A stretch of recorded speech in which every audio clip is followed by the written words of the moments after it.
Well, hey, gang, Darryl Davis. I'm very excited. We got a special guest, as you can tell. It's Katie. Hi, Katie. Hi.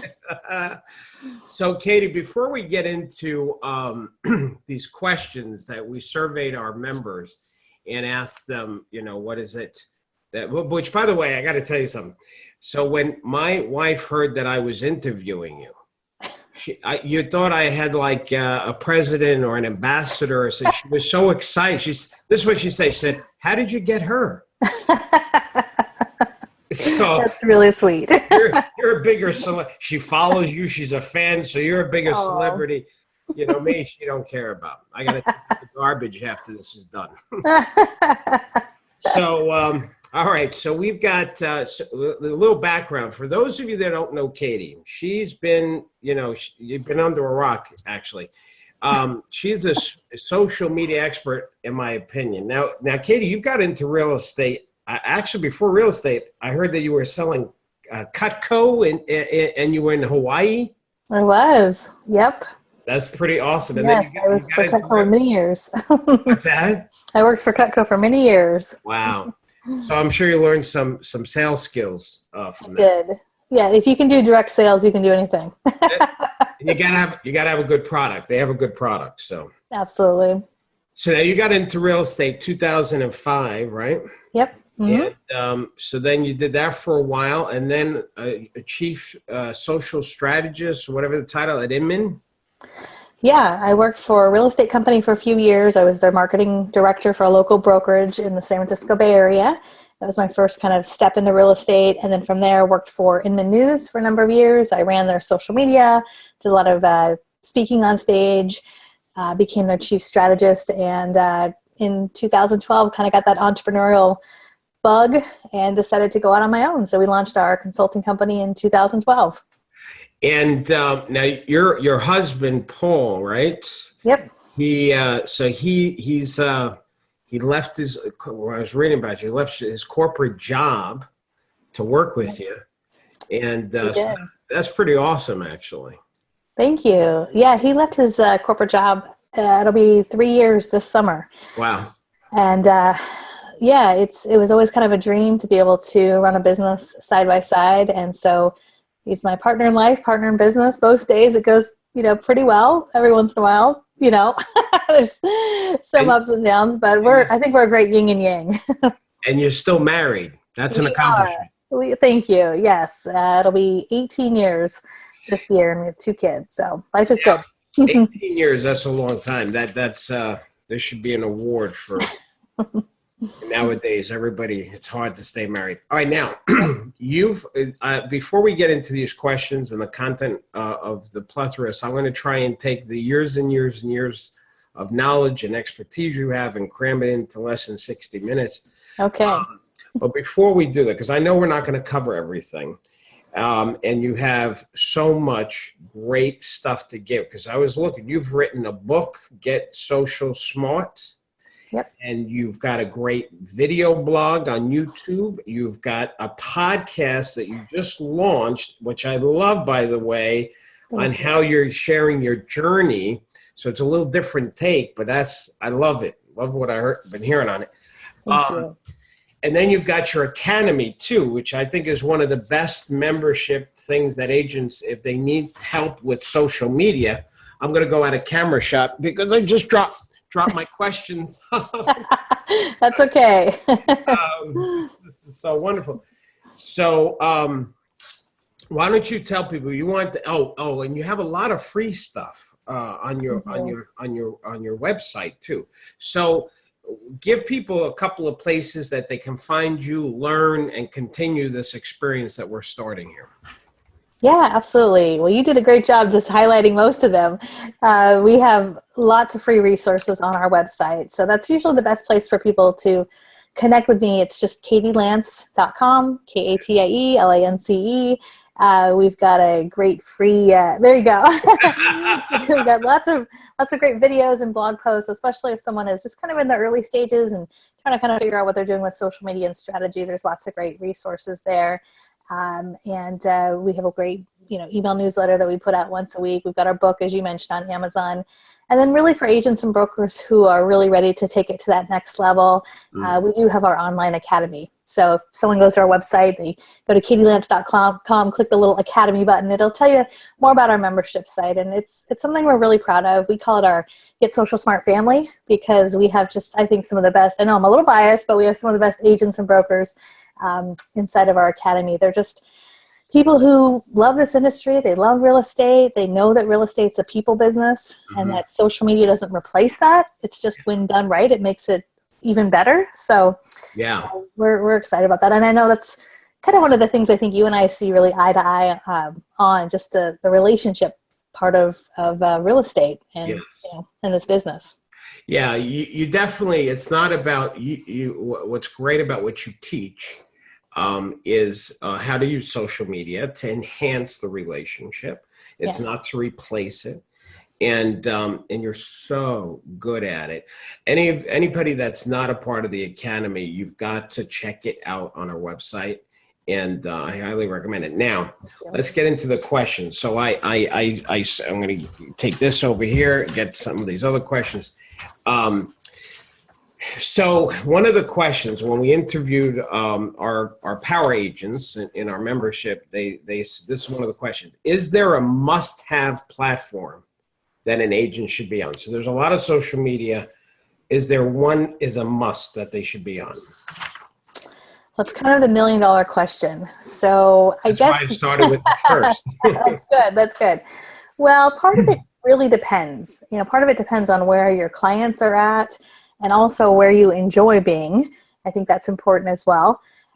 But especially where your clients are at. I would say for most agents and brokers right now, most of their clients are typically on Facebook. So I do think Facebook is still the number one social media platform for a lot of agents and brokers. But Instagram is right behind it as well. In fact, Instagram is closely behind it. Who knows if it'll eclipse it? I mean, ironically, Instagram is owned by Facebook, but there are a lot of folks who are kind of shying away from Facebook because of the noise and because of all the, political posts and, noise that's on Facebook. And so especially if you're trying to target a little bit of a younger demographic, Instagram, I think is really an important platform. So I always encourage agents and brokers to look at who's their ideal client, where are they hanging out? And if you're not sure, a great tip I can give you is send an email to your database and just ask. And you could say something as simple as, hey, we're working on improving our social media strategy, and we're just curious, where are you hanging out? Facebook, Instagram, none of the above, that's okay. And just kind of getting a sense of where people are at, I think is important. Okay. So I guess, because you also have LinkedIn, you've got Twitter, you've got Active Rain, so we've got a lot of these places, but probably the top two is the Facebook and the Instagram, yeah? I think so, but I would just mention that I do think LinkedIn is important. Okay. I realize it's not as fun as Facebook or, as new as Instagram, but yeah. LinkedIn, I think LinkedIn is one of the only really professional networks. So, as an agent or broker, you're probably not hanging out on LinkedIn as much as Facebook or Instagram, but it's important to have your professional profile set up on LinkedIn with an updated photo, with some information about your background and your designations and your contact information. You may not go on LinkedIn a whole lot, but if someone Googles you, LinkedIn is actually one of the first things that typically comes up.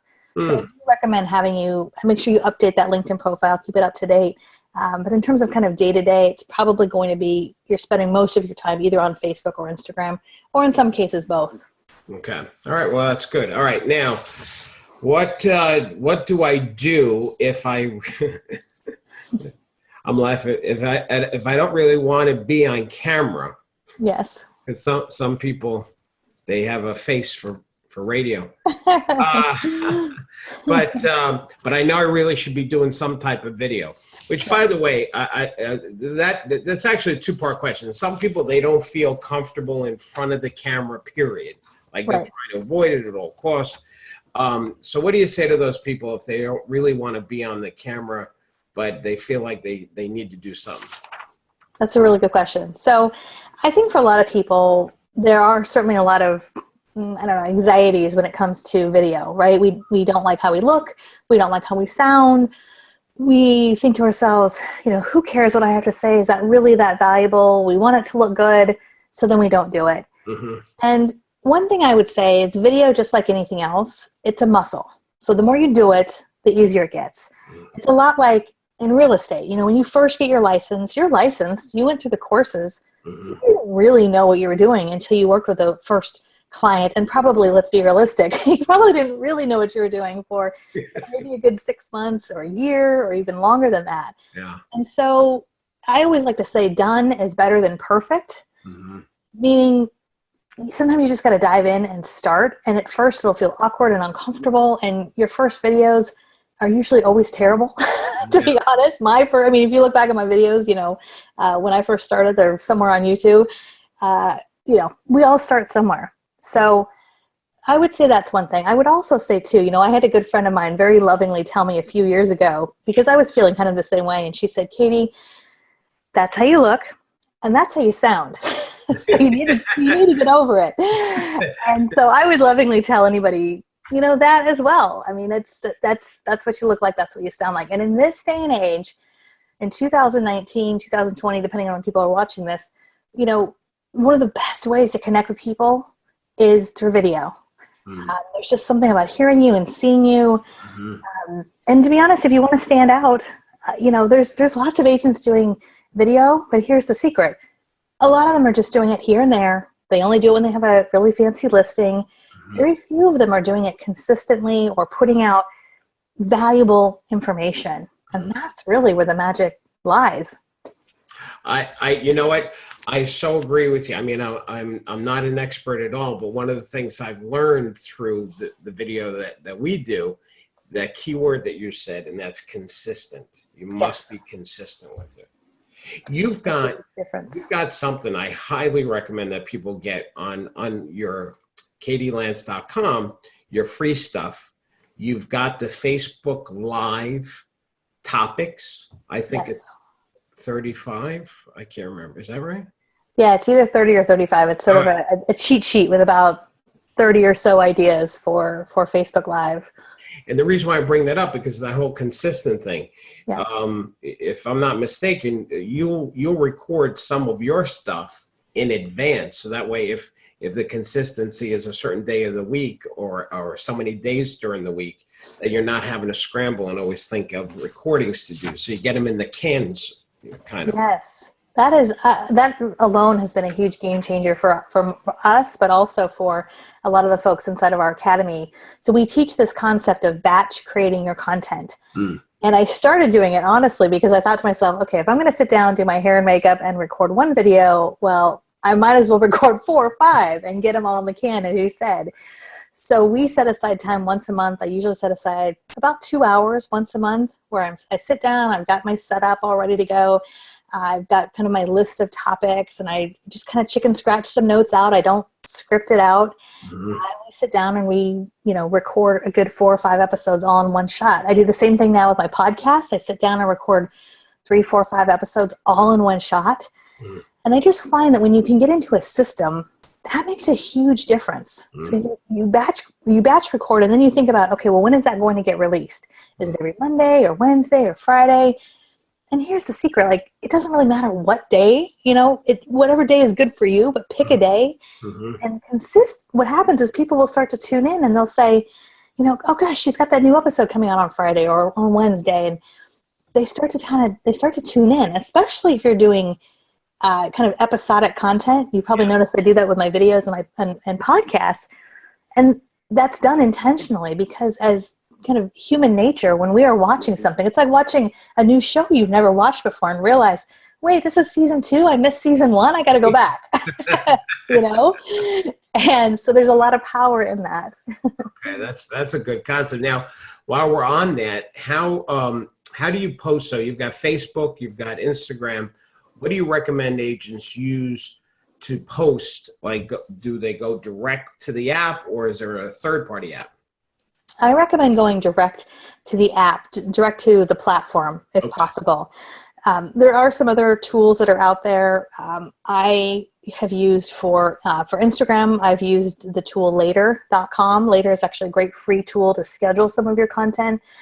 But for Facebook specifically, I like to just post directly. And you can actually schedule content using Facebook's scheduling tool, right? If you have a Facebook business page, I find that if you use other types of apps, especially with Facebook, you tend to get a little dinged in terms of engagement. Facebook likes when you use Facebook, right? They don't want you to use any kind of a third-party tool. But I do think that there's some value in scheduling a little bit of your content. For example, like I said, I sit down once a month to batch create my content, but I also sit down once a week to plan out the next week or so of content. Okay. And I tend to do that on a Friday. I'll sit down on a Friday and take 20 or 30 minutes, and we'll plan out the next, usually like 5 to 7 days, and we'll schedule some of that content just directly on Facebook or through Instagram. And that allows that consistency. So it's not set it and forget it. It just allows you to make sure you've got something consistently going out there. And then if you want to post, while you're in the moment, you want to post a selfie or whatever, you can do that. Okay. You've got that consistently going out. Awesome. Very good. Good. Very exciting. Good stuff. All right. Should I be spending money on ads, boosting posts, etc., or just try to get organic traffic and followers? Well, so spending money on Facebook or any advertising, it's a little bit tricky right now, but specifically with Facebook. So one thing that's happening with Facebook, a lot of people, you may have seen this happen recently, where maybe you're trying to do an ad or you're trying to boost something, and then your ad or your boost gets declined. Yeah. So Facebook is really kind of locking down on fair housing and how we target and the sort of demographics. And then on top of that, HUD has kind of come in and NAR, and there's all these sort of conversations about that. And so to put it lightly. Yeah, that was good. I like it. Conversations about that. And so it's definitely a moving target. In fact, Facebook has said sometime in the fall, apparently around September, they're actually planning on rolling out a Facebook ad platform just for real estate and financial services. We'll see if that actually happens. I really think that for most agents and brokers, it's important to start with a strategy first before you start putting money into anything. A lot of agents they're not quite sure the strategy, but they feel like, okay, I'm going to throw some money at it and we'll see what happens. Okay. Right? Yeah. So I do think it is challenging to get organic traffic, no doubt about it. But there's two things that can make a really big difference. Okay. The first is taking a few minutes every day to engage with people. Right. So I'm a big believer in this idea of focus 5, where every day just connect with 5 people on social media. That doesn't mean jump in and like 5 things, but take a few minutes to comment, to engage, you see it's someone's birthday. Maybe now you call them because you saw it was their birthday, right? You take a few minutes to engage. That small act makes a huge difference with Facebook. Okay. The other part of that is putting out original content. This is where that video piece of it comes into play. Mm-hmm. In fact, Facebook has recently said that they are favoring original video content in the news feed. In fact, they are favoring original video content that's episodic, that's at least 2 to 3 minutes. This is actually a pretty new update that just came out in the last few weeks or so.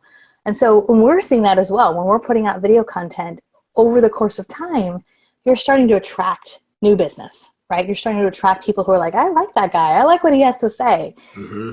So those two things, that sort of focus 5, connecting with people, and then putting on original content, I would start there and get a plan in place for there, and then add in spending a little bit of money, right? Because you can always add that in afterwards. But take that time, take those resources to put together a plan, and then you can always add in some money. Okay.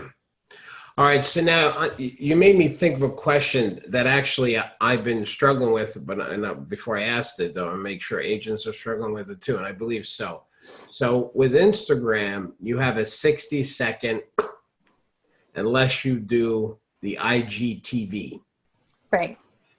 which has different formatting sizes. Okay. And then you have Facebook, which you said 2 to 3 minutes is what they like. Yeah. So let's say an agent wants to do a video on tips to sell your house, or they're doing a video tour of a house. Now they've got 60-second Instagram, 2-3 minutes on Facebook. They do 2 video. Like how do we reconcile that? Yeah. So what I recommend is you shoot one video. Shoot once and repurpose. I'm a huge believer in that. Okay. So we do that we have weekly videos that come out every Wednesday. We have a new video that comes out. And we shoot horizontally, and we will usually shoot, it's about a 3 to 4 minute video, sometimes longer, sometimes a little bit less.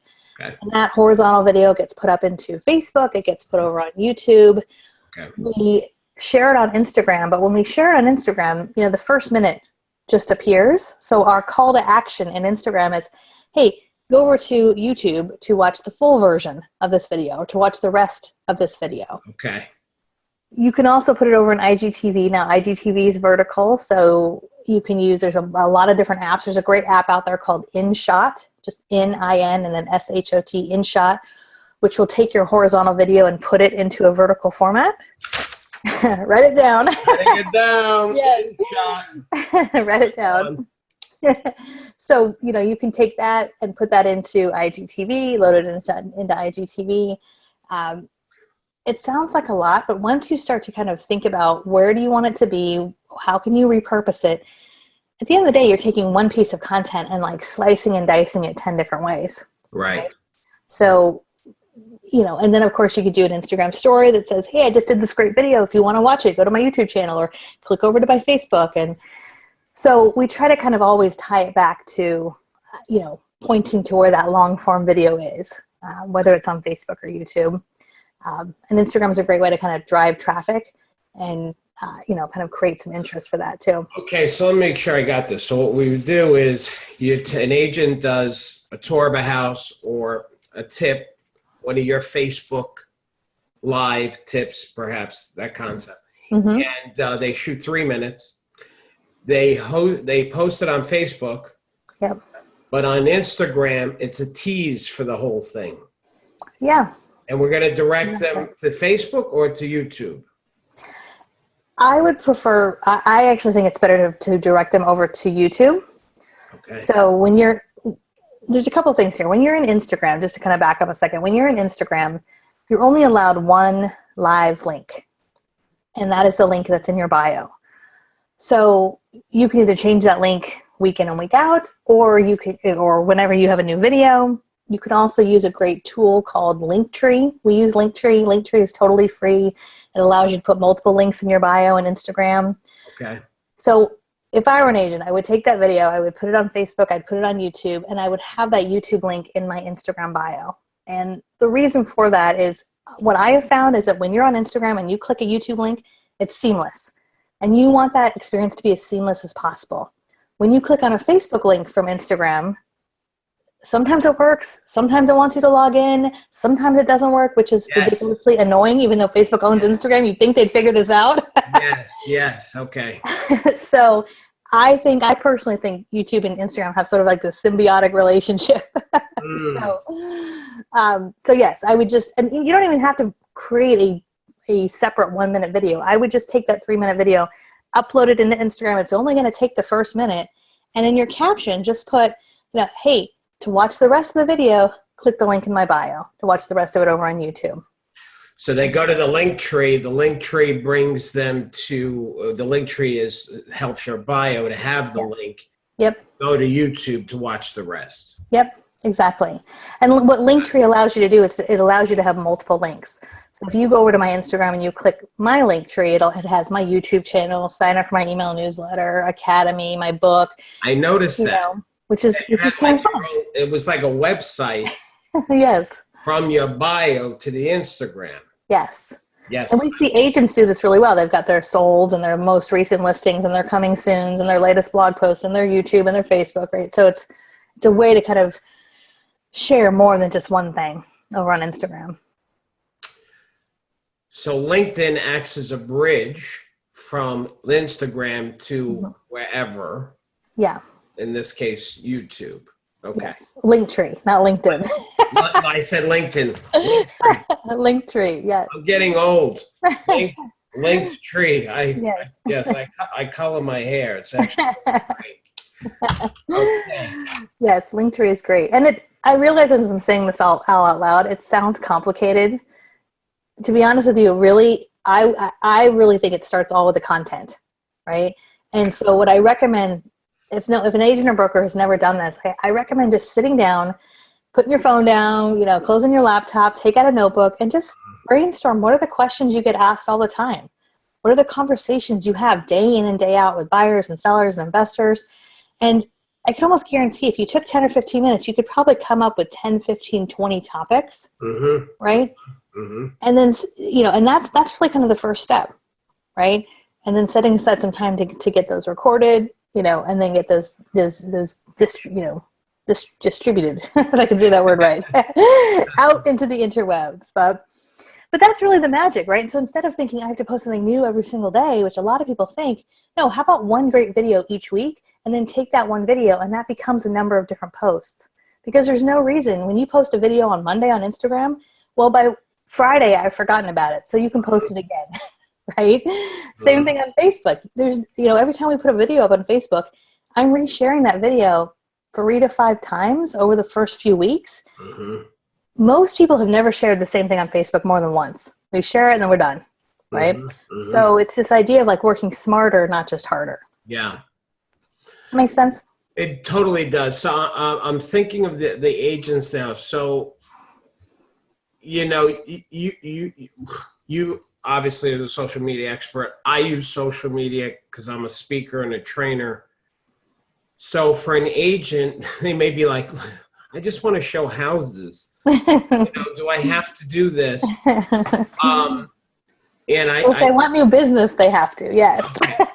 I mean, that's the thing we're talking about. Like, real estate is such an up and down, up and down. I have a listing. I've got 4 clients, and then it's up and down. And if you want that kind of consistency as far as consistently getting business, like the business reason behind this, here's the real deal. Can we get real? Yeah. Okay, the real deal here is this. When you start to do this, at first, it's going to take a lot of time. You're going to feel frustrated. It's going to be a little overwhelming. And then what happens is down the road, I would say a good few months down the road, things will start to happen and you'll hear things like, Darryl, I see you everywhere. I feel like I know you. I feel like you're in my head. You'll go to the grocery store and people will go, I recognize you from Facebook, and you have no idea who they are, right? Right. And those kind of people, when they're ready to work with you, they're ready to work with you. They're not calling 12 other realtors, though.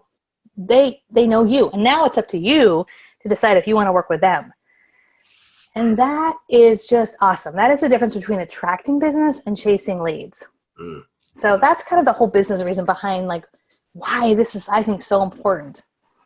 And let's really highlight that. Let's just nail that down because let's take social media out of it. An agent, well, you just said it's about if you want more business. Yeah. So, there's how does an agent get business? Well, I teach calling FSBOs, calling expireds. That's my specialty, right? Yeah. Yeah. And then you have farming and you have door knocking and you have postcards and you have open houses. Yeah. Well, that's social media is the digital form of all those things. Yeah, exactly. It totally is. So for you to discount, not you, I mean, the agents watching that are struggling, like, do I really need to do this? Well, like you just said, Katie, you discount this, then you might as well discount the mailings and door knocking and calling FSBOs. It's all the same thing. It's bringing business to you. Yeah. But and you can certainly discount it, but there's someone else in your community that I can guarantee is not going to discount it, And here's the beautiful thing, like it's 2019, like it's not too late at all, because I would guarantee for most people watching this, there's probably some agents in their market that are doing video or they're doing some stuff like this. Maybe they're not doing podcasts or whatever. I would guess that there are very few agents in any market who are doing this really on a consistent basis because it takes time. So that opportunity is really kind of wide open, I think. That's a very good point. So because there's a lot of agents that aren't doing it, that is a virgin territory for an agent to kind of own the digital space in their marketplace if they actually focus on this. Yeah. And even if there's already someone in their marketplace who's, let's say there's someone in your market and you think to yourself, oh, well, they're already doing a bunch of video and stuff. I see their stuff. Like there's room for other people, if there's room for more than just one, I mean, I've seen this just recently in one of the markets where we see a few of my good friends are doing similar but different, right? Because their voice is different. Their personality is different. And that's really kind of where the magic lies. Like when you start to do this, you start to be a little bit more comfortable in your own skin and realize like, hey, not everyone's going to want to work with me. And I'm totally fine with that. You Right, know? right. So that's part of it also. Awesome, awesome stuff. All right. Back to these questions. Yes. Okay. But this is so great. Is live better than posted or scheduled videos? That's a good question. I don't know if it's necessarily better. So right now on Facebook, Facebook puts a lot of weight on video in general, whether it's recorded or whether it's live video. And there's kind of pros to both. I personally prefer recorded video, just myself, and I think part of that is because it's easier to produce. I can sit down, like I said, and record 4 or 5 in one shot.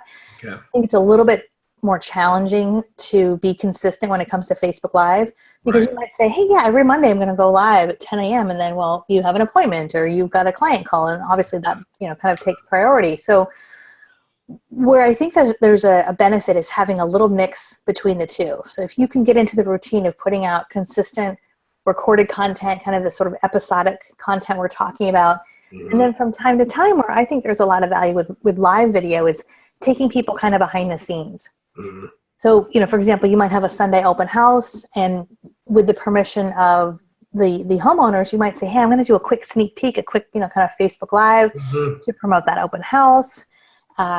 We also see Facebook Live work extremely well in private groups. So if you have a Facebook group where some agents that we work with have a private Facebook group just for their clients, they might go live just in that group to give some knowledge and provide some benefit to that group too. So I don't know if one's better than the other. They're a little bit like apples and oranges. Okay. All right. Okay, good. Yeah, the live to me is a challenge because you only got one shot. Right. And sometimes depending on your Wi-Fi, it can not be a great experience as far Yeah. as how it sounds and things like that. So I Yeah. think you have a little bit more control when it's recorded. I agree. What should I? Okay. What should I not do? And I'm assuming that they're talking about social media. Yeah. Okay. So what should you not do? I think one of the big things I'd recommend that you not do is I would recommend that you not automate your social media or just hand it off to somebody else, which is really tempting because as you're listening to all this, I would guess that probably some of you are thinking, oh my gosh, I don't have time to do this. Who can I hire to help me? Which is a pretty natural response. But the challenge is, the first part of social media is social. So if you just hand off who you are completely to someone else, you're missing a big opportunity. And there's lots of companies out there who would try to kind of sell you on this. They'll say, hey, we know you're busy, let us take care of this for you. And the challenge with that is that it becomes sort of the set it and forget it mindset, and it becomes sometimes generic content. It doesn't really sound like you. And to be honest with you, like I said, Facebook right now is really favoring original content. So I don't think there's anything wrong with, at some point, maybe you bring on an assistant to help you with some of the scheduling. Maybe at some point you work with a video editor to help edit some of the video that you do, or a copywriter. There's nothing wrong with, at some point maybe bringing some people on to help you with certain pieces of that. But I highly recommend against just like handing off your entire brand to somebody or some other company. It's a lot like having a dinner party with your 10 most important clients, and instead of you being there, you just have your assistant there the whole time. We would never do that, but that's what happens when we could just kind of hand it off to somebody else. So as tempting as it may sound, I would just encourage you to dig in, start putting together your own system and process, and don't outsource it completely. Yeah, I guess there's two things. If somebody starts off doing it themselves and they learn it and they're getting good at it and they're getting their skill at it and they understand it, and then time management, they kind of pass off to help manage it. Yeah, exactly. If they understand it, they can manage the person, so they're not giving up total control, not understanding what's going on, right? Exactly. Yeah, I mean, that's kind of how we've structured it with our team. What I have found, and I think I shared this with you last time we chatted is I felt like the value that I can really bring is when I'm on camera or I'm providing the content. But I've kind of gotten to the point with my team where I don't necessarily need to be in the weeds editing every little video or, I know enough how to do it, but it's not my specialty.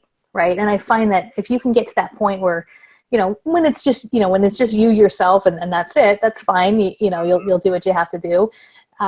But as you grow, there's nothing wrong with, outsourcing appropriately. Yes. Okay. That makes sense. And understanding the process yourself. So, who to look for and who to hire, who not to hire. So, I love what you said about just getting started too, that this whole, for some people, that's still overwhelming. And that's why your academy is so awesome for people too, because it'll hold their hand through the process. So they're not alone trying to figure it out. That's the thing. There's, you go on Google and you Google, how do I run a Facebook ad? There's 10 gazillion, Facebook videos on how to do it. But unfortunately, a lot of those are, not always up to date. Most of them have nothing to do with real estate. And well, that's, again, not to push your academy, but I'm pushing your academy. Thank you. Well, no, because it's especially, again, for the people that they see the whole thing and they're overwhelmed, so they don't do it. So I like what you said. Just start somewhere. Don't worry about being perfect, just like when you were New Age. That's so great that you said that. And, to highlight that, I would say people need to give themselves permission to fail. Yeah. I think a lot of people are afraid of pushing the wrong button. They don't want to mess up. They don't want to say the wrong thing. And so then they don't do anything.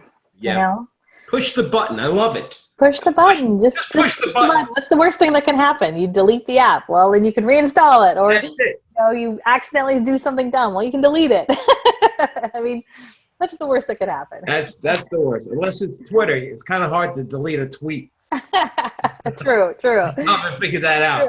I know. Things I wish I could delete.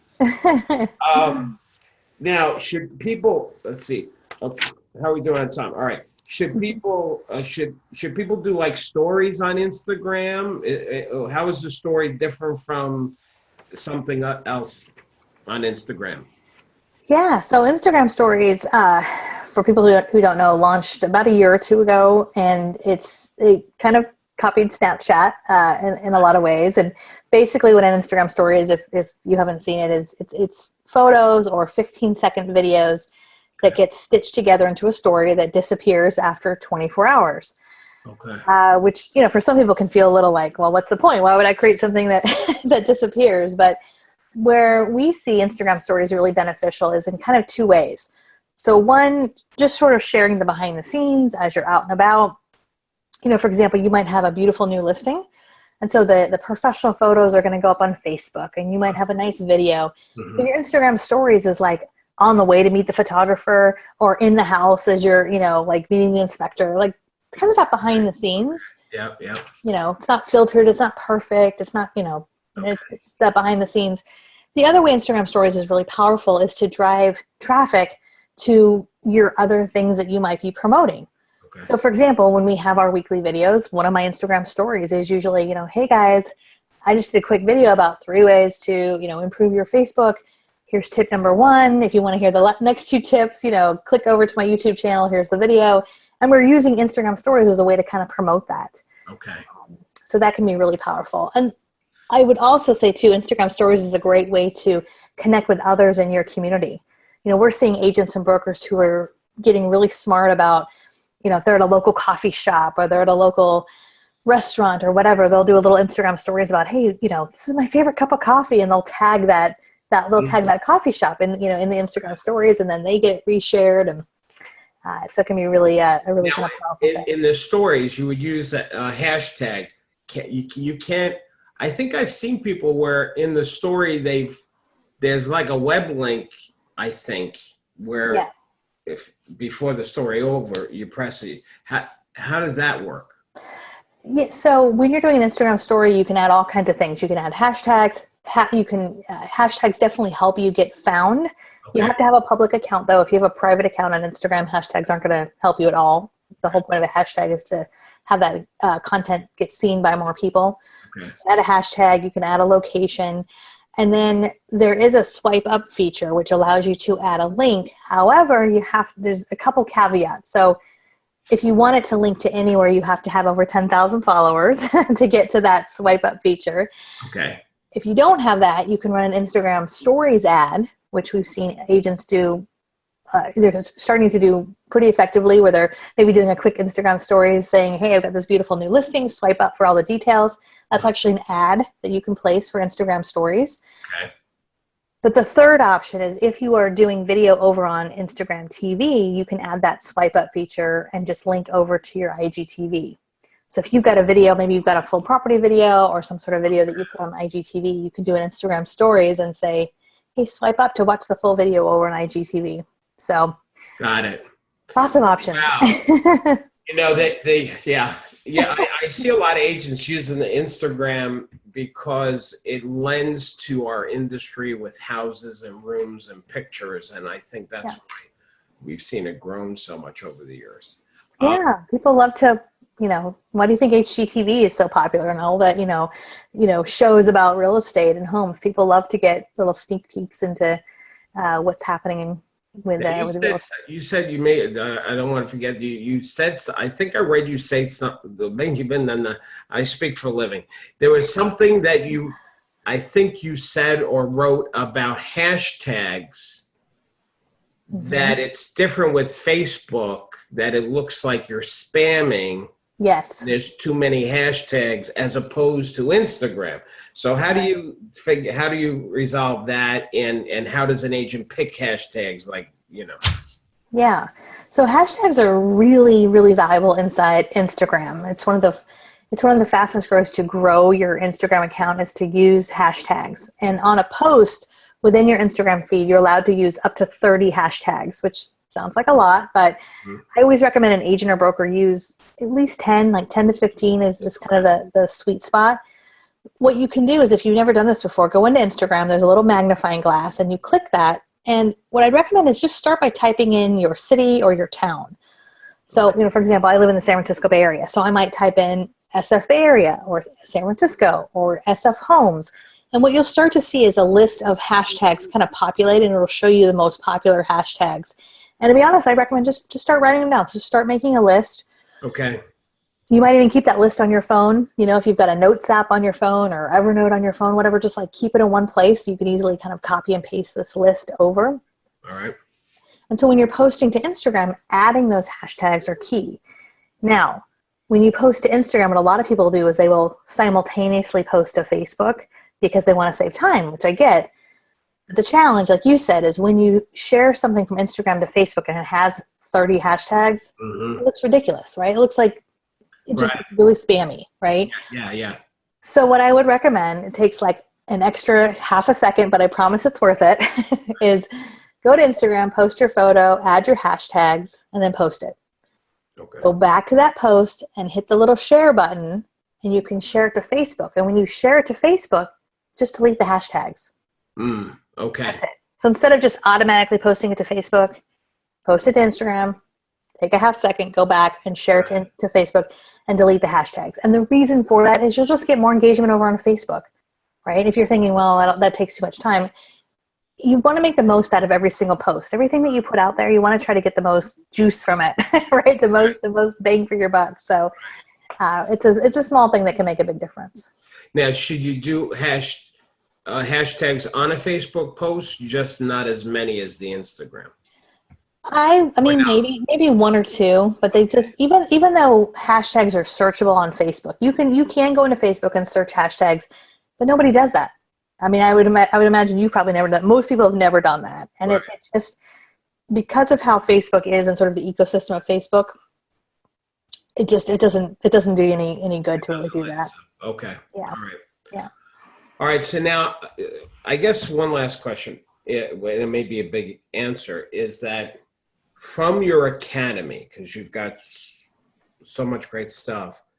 What are couple of things that you would pull from, that you would share right now that you feel really helps, some nuggets from the Academy? Sure.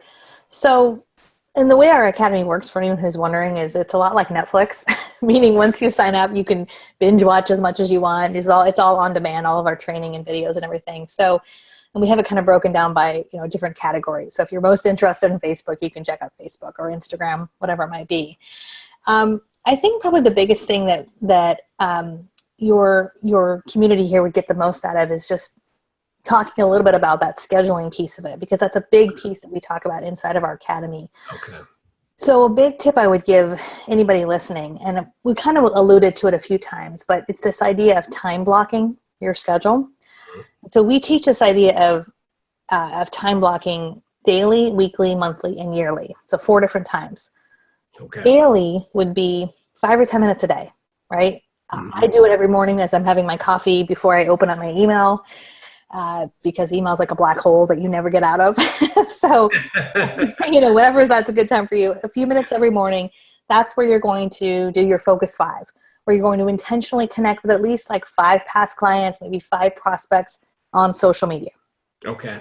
So that's the first thing. The second would be time blocking on a weekly basis, where you're setting aside maybe 30 minutes a week to look at the week ahead. So you're thinking, maybe again, it's a Friday and you're scheduling the next 3 to 5 days out. You're thinking, okay, I'm going to do a Tuesday post on Tuesday, or, whatever it might be. You kind of think ahead. You start to schedule some of your content. Mm-hmm. On a monthly basis, setting aside an hour or two where you're batching some of that content.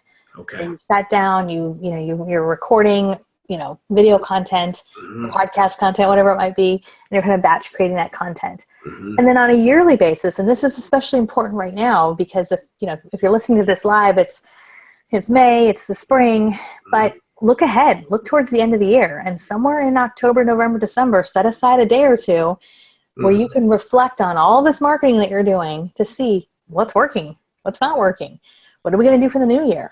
Okay. So often we get stuck working in the weeds of our business. We never really work on our business. Right. So that would be kind of the first big thing I would think about, is time blocking daily, weekly, monthly, yearly. And then the other big tip I can give you that we share inside of our Academy is this idea of really creating a content calendar. And I alluded to this earlier, this idea of thinking about what are the questions you get asked all the time? What are the conversations that you have? And what we recommend is just get a whole list together, and then start to kind of organize those a little bit. Maybe you put those into a simple spreadsheet or a Google Calendar. Doesn't have to be super complicated. Keep it simple.